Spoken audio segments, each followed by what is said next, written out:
Honestly, when I look at my first power rankings, I was wrong. So we got the Surge beating Frankfurt. We got Frankfurt beating Madrid. We got Paris beating the Surge. So how do I rank these three teams on this list? Here's everyone's favorite exercise: power rankings. We doing everything they talk about. You know I'm everything a boss about. Not putting work and gotta toss them. Man, let me tell you what week 2 brought us in regards to how these power rankings are going to shake out is drama. And we all love drama. And this is everyone's favorite exercise. And that's right, Power Rankings 3.0, Athletes Forum Podcast. I'm your host, Jamal Clay.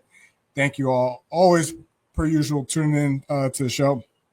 We're here to talk how we're ranking these teams after a crazy week 2 matchup. And it's only going to get even crazier after this third week happens. But again, we're here for power rankings. So let me not waste any more time of any of your time, but let's dive right into it. So, you know how this works. We start at the bottom and work our way up, and then we'll take it from there. Not much has changed from the bottom. Not much has changed from the bottom, but we'll go ahead right into it. Coming in at number 16, Cologne Centurions coming off a bye week. They didn't play a game. No way to improve. No way to – you can't even go further than that. So they came in at number 16. Coming in at number 15, we have the Enthroners. All right. Again, can't really – we'll get a true underfeeling of who the Enthroners are this week versus Prague. All right. Rusloff, saw how they played. You're going against Vienna, gave up 60-something. That's one of the top teams. And obviously you understand you're not to that tier yet. So we'll get understanding who the Enthroners actually are this week when they play Prague, which is always a good game. Always a game that if you love football, you really pay attention to. These two teams had beef before coming into the ELF. When they played in the CEFL, couple championships, they were always going head to head against each other. Prague versus the Fehervar Enthroners. So we get that game this week. We'll see what each team is made of. All right, coming in at number 14. Disappointing, and I almost dropped them. Not even gonna lie to you. How do you lose or go into a game knowing what the game plan is, going up against a team where they lose their quarterback early in the game? They have a converted receiver, now play quarterback, only completes 4 passes or throws 4 passes. Right? You know the game plan. How do you not game plan a defensive scheme to stop the run? Come on. And you give up 44 points, something like that? That was a big letdown for Helvetic. Granted, some people may not have given them a shot. Even though I called it upset, I still figured they would have made it somewhat competitive. You knew what the team was going to do. Still, couldn't stop them. Helvetic almost got dropped, but we'll see. We'll see how this pans out. They come in at number 14. 13, Prague. Again, same with the Enthroners. We're going to get true understanding who the Prague Lions are this week versus the Enthroners, right? Almost a close game versus Hamburg. Still kind of waiting to see what Javarian could do. Hasn't really given us much in regards to, propelling this offense forward. Willie P has done a good job. He got some Joseph Janota, Radim Kalous. They play well. Juzeka play well. For me, I asked Matt Breslin this question is, when is Adam Juzeka going to be considered maybe a top running back, in this league, or take the next step, right? I felt he would have been the David Brzozowski as of right now, especially with the O-line and spending the amount of money that they did to improve that O-line. So we'll see. We'll see what their game plan is. And granted, I'm not saying he's a bad player. I just want to see more. The defense is stout, even though they did have some blunders this game versus Hamburg. But Hamburg's good, man. I was pretty high on Hamburg coming into the season. Called the Madrid upset. Unfortunately, they lost. Called this win. They have a big game versus the Surge coming up. We'll talk about them later. But again, Prague. They come in at number 13. Number 12, Berlin. Berlin got a taste of what a real team looks like. Obviously, you're going up against Munich.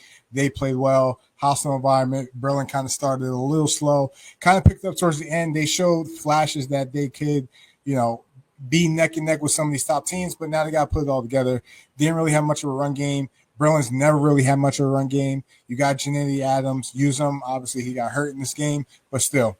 But when you think about it, when you think about Adam Ritter's offense, even when he was in Berlin, they really didn't have much of a run game there either. So, excuse me, when he was in Barcelona, not bro, when he was in Barcelona during the first year when he had Magic Zach, Gene Constant was the first 1,000-yard receiver and the only one that year too. So we'll see how this offense continues to advance. They got a big one. They go to home opener in Copenhagen for Nordic. We'll see how that pans out. I think that's going to be potentially a shootout type of game, but we'll see.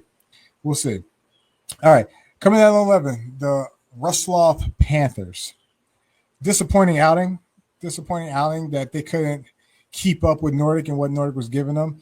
Devin Burrell, listen, I don't care what anyone says, probably has the best value as an American import. And I know people are going to argue quarterback, but when you think what this guy could do on special teams, in the return game, as a defensive back, right? He brings more than outside the quarterback. He brings more value than any running back, receiver, on the offensive side, defense, linebacker, DN. Like Devin Burrell is the truth, right? And of course, he'd be the one to score on a blocked field goal and get the 2 points. And AJ Wendland almost did the same thing. All right, Panthers disappointing. I felt like the guys. I'm not sure who said it, but someone had mentioned that having DJ Irons kind of limits David Brzozowski. And you know what? It's the truth. It's the truth. You got to feed David Brzozowski. Not saying that DJ Irons is the guy that's going to that you have to now give him touches. You just got to find a way to make sure those guys are getting the same amount of touches or the right amount of touches, right? Why don't you save those hits on DJ and let David do the work? All right, we'll see. We'll see where the Panthers go from here, but they come in at number 11. Raiders, home opener, win versus Helvetic. They're back on track. We'll see what this quarterback situation now looks like. We'll see how long Connor Miller's out. Adrian Plaskummer, former wide receiver, now plays quarterback. We saw what they did. Overall, despite what happened at the quarterback position, I like that they got back to the run game. I like that. And listen, Walls, the cornerback for Raiders, so he's impressing me. I'm not gonna lie. I didn't know how good he was. I'm not gonna lie to you.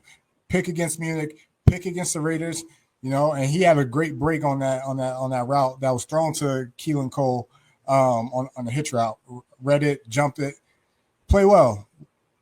I gotta give credit what credit is due. So there it is. So Raiders coming at number 10 for me, bumping up a spot. Coming at number 9, Hamburg Sea Devils get back on track. All right. I was kind of disappointed in Moritz Mack performance that they couldn't get him in rhythm, at least when it came to the pass game. I was kind of expecting more. This is kind of his opportunity, his shine, an opportunity to show that maybe like he could be a future starting homegrown quarterback. I'm not going to just solely base this performance solely on him because he's been in the league for a while. I know he could play. Just wasn't his best this week, but they find a way to do it, and they do it through the run game. That defense is still stout. I like Hamburg. They come in at number 9. All right. The team that took the biggest drop, and maybe it's because I'm starting to see the reality, and that's the Madrid Bravos. They come in at number 8. Offensively, they look good. And I think a lot of people have this expectation from 2022 Barcelona Dragons and then 2023, 2024 Ryan Fire offense that Madrid was going to come in and light the world up. Unfortunately, it's not the case. The offense did look good. I'm not going to lie. The offense did look good. They cracked 100 rushing. Recent had a hell of a day. Way better performance this game than it was the second game. But defensively, they're not getting to the quarterback. They're not. It sucks PY got hurt. Early in the game, but they're not getting to the quarterback. And, they got held back this week. It's going to be a good bounce back game for them. I'm pretty sure they'll get the win. But Madrid takes the biggest drop in the power rankings at number 8. Number 7, when I look at my preseason rankings and I look at this team now, I underestimated them. I might owe them an apology, right? Kentrell Ellison is forming a 2022 Hamburg Sea Devil defense. Kyle Callahan is in his bag right now. He is mixing it up. He is drawing it up. He's calling great games, and you can see that they're trusting Russell Tabor more and more each game. Russell bounces back from couple hiccups week one, couple interceptions, couple overthrows, but Russell had a hell of a performance too. Munich is here to stay, right? Russell's on a 3-year contract. He's going to be back, right? Kentra Ellison first signed a 2-year contract. I'm pretty sure they have a good season. He'll be back. If Kyle Callahan doesn't take a head coaching job somewhere, I'm pretty sure he'll be back. Munich is on the come up. Munich is on the rise. They have a big game after this bye week coming up against Stuttgart, all right? And we'll see how they handle it. But Munich, I apologize. Didn't know how you were going to be earlier in the year. You're proven. All right. Shout out to Malik Stanley. He played well. He's a dog in the league. But Raven Flock, you guys come in at number 7. All right. What do I do with these next 3 teams? I got the Surge, who lost to Paris. I got the Surge, who beat Frankfurt. Frankfurt beat Madrid. Paris loses to the Fire. Paris plays Frankfurt. The West is going to give me a headache. How do I rank these teams, right? Drop locker room. This may cause some questions, so drop a comment here. Let me know what you guys think. Coming in at number 6, Frankfurt Galaxy. Even though they had a nice win versus Madrid, they didn't have a good performance versus the Surge. And when you look at what Paris did, Paris played the top two of the top 3 teams that everyone would consider as a championship caliber team in the first 2 weeks in European League of Football. The defense is giving up 8.5 points per game versus the 2 out of the top 3 teams that people would consider are championship caliber teams in European League of Football. All right. They lost to the Fire 17-15. They beat the Surge 6-0. All right. To me, that's more impressive than what Frankfurt did to Madrid, and unfortunately they lost to Surge. So Frankfurt stays put at 6. Paris jumps up to number 5 ahead of Frankfurt. And we're going to, don't be mad at me because we're going to find out who's who this week. All right. So Paris comes in at number 5. Their offense has to get going. Their offense has to get going. Granted, I understand they're not healthy. They do have a little bit of a run game, and I would rely more on that. And they got some weapons in the chamber that haven't been released. Again, Mwamba's played well. Hugo's played well. Remy's starting to come along. Austin Mitchell's doing his thing. All right. They got to find a way to get that passing game going. Not to mention sitting on the bench, you got LaRose, hybrid receiver, tight end.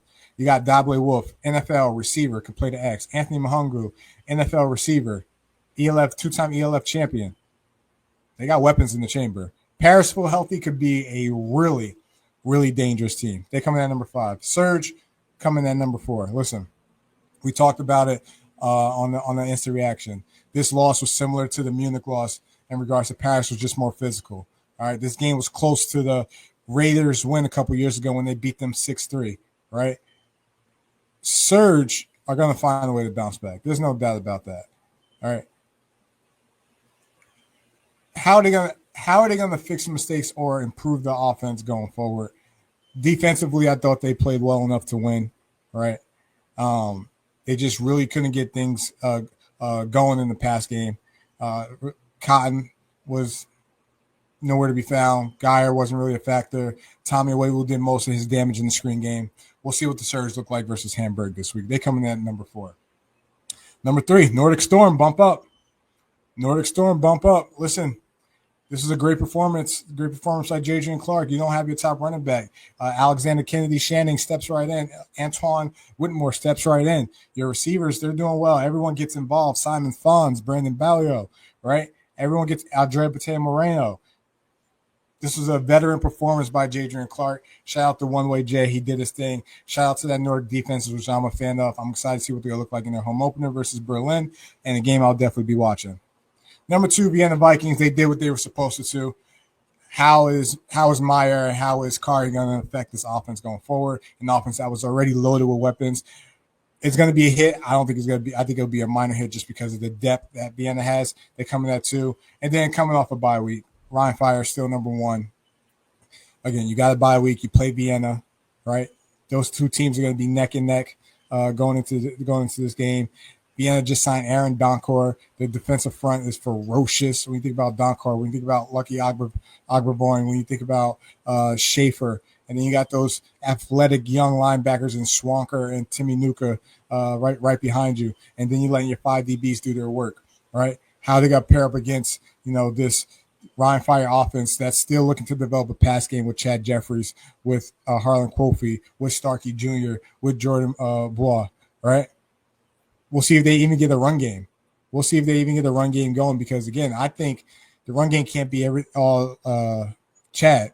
Right? You got to get more production from your running backs. But we're going to get all those answers this week in a championship rematch, and I can't wait. So those are the power rankings. Look on the screen. You guys let me know what you think. Locker room, drop a comment. Power Rankings 3.0. Tune in on Thursday, week 3, picks and previews. And ELF is heating up, and we got another great week to talk about. Locker room, drop a comment, subscribe to the channel, share with a friend.